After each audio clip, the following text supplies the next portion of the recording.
Ever thought hitting $1 million would feel like winning? I did. Spoiler, it didn't. I started with an agency. Then I went all in as an entrepreneur. My team built CRMs, launched startups, coded like crazy, and it worked. But then I sold it all. The plan: go simple, a chill lifestyle biz, freedom, no stress, no chaos. But reality had other plans. I'm Mike Inishev, and here is what actually happened when I walked away from everything.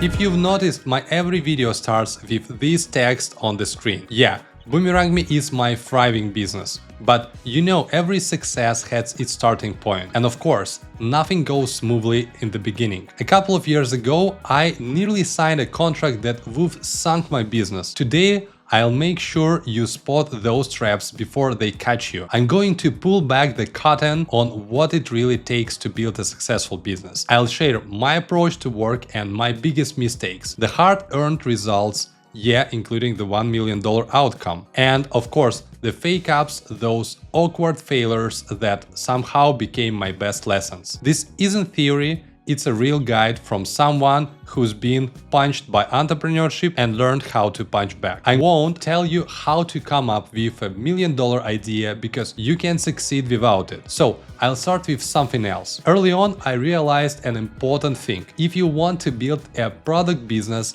you can't just trade hours for money like in a service agency. You have to learn how to make something that sells itself. So I took the leap, joined an accelerator and started from scratch. Never heard of business accelerators? Well, it's like a startup bootcamp, an intense 3 to 6 month programs that turbocharges your business. It provides funding, mentorship, resources and network. Every accelerator culminates in a demo day where startups pitch to potential investors. The most prestigious programs are Y Combinator and Techstars. They have launched companies like Airbnb, Dropbox, ClassPass and TradingView. Honestly, I am addicted to pitching. In our first 2 years, my team blasted through 4 different accelerators. Most founders celebrate getting into one program, but for me, these accelerators have always been like an exercise to get real feedback, where we excel at, what our weaknesses are, and how to turn flaws into advantages. But looking back, one particular accelerator experience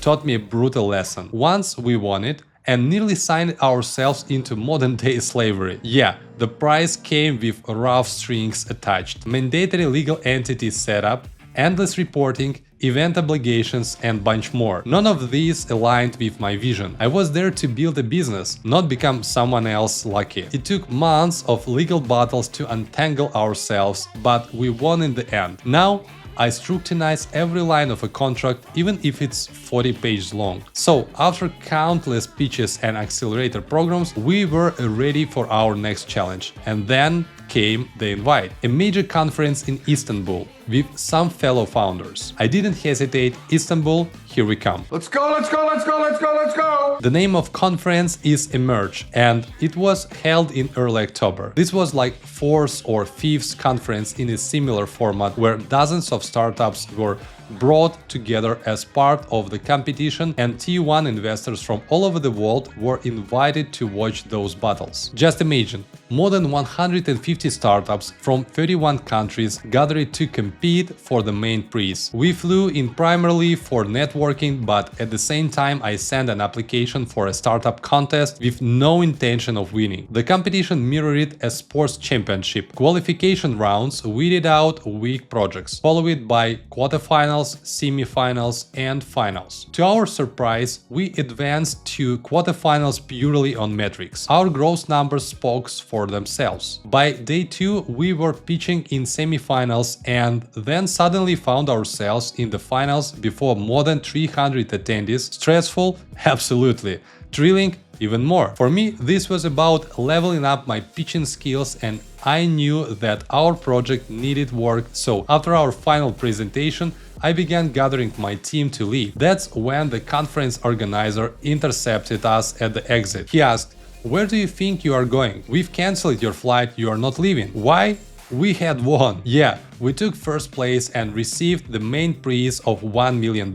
This amount turned out to be more than just zeros on the balance sheet. We were able to hire the best team on the market, perfect our product, and build marketing that actually scaled. This experience taught me something counterintuitive. Sometimes the biggest wins come when you are not trying to win at all. And you might think this was pure luck, but I know exactly why we won. And here is how you can do the same. First of all, embrace feedback fearlessly. Great products are forged through mistakes. Advice from experienced founders is never a setback. It's a free education. Point number 2.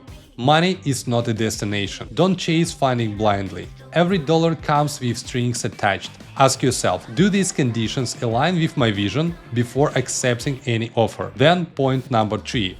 Respect the timeline. Success compounds slowly, and even a simple idea can take off and overtake an extraordinary one if you make an effort and spend resources. And all this takes time. But be honest about your capacity. Sometimes the smartest move is saying, I'm sorry, I don't have the appetite for that right now. And I've got 2 additional tips for early stage founders. The first one, specialize first, then generalize later. Don't boil the ocean.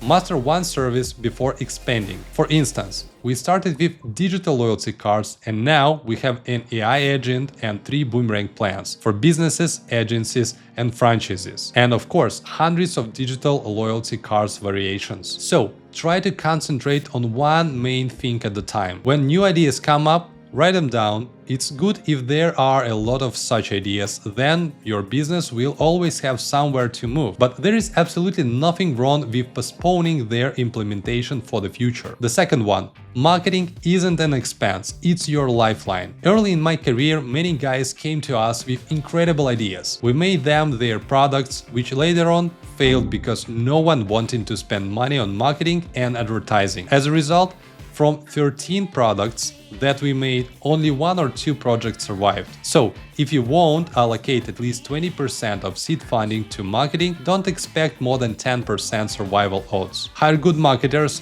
communicate with influencers, and buy ads. And here is the final thought. Building $1 million business isn't about luck, shortcuts, or even genius ideas. It's about showing up unprepared, like I did at that Istanbul conference, but being smart enough to learn from every failure, contract trap, and accident win. Now go make your own messy, unpredictable $1 million story.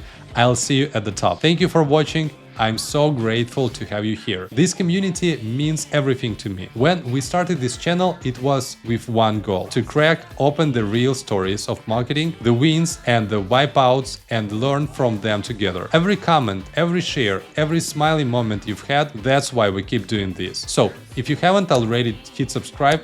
Just do it. Not for me, but for you. Because the next case study we break down might just be the one that changes your business. Stay curious, stay scrappy, and I'll see you in the next one.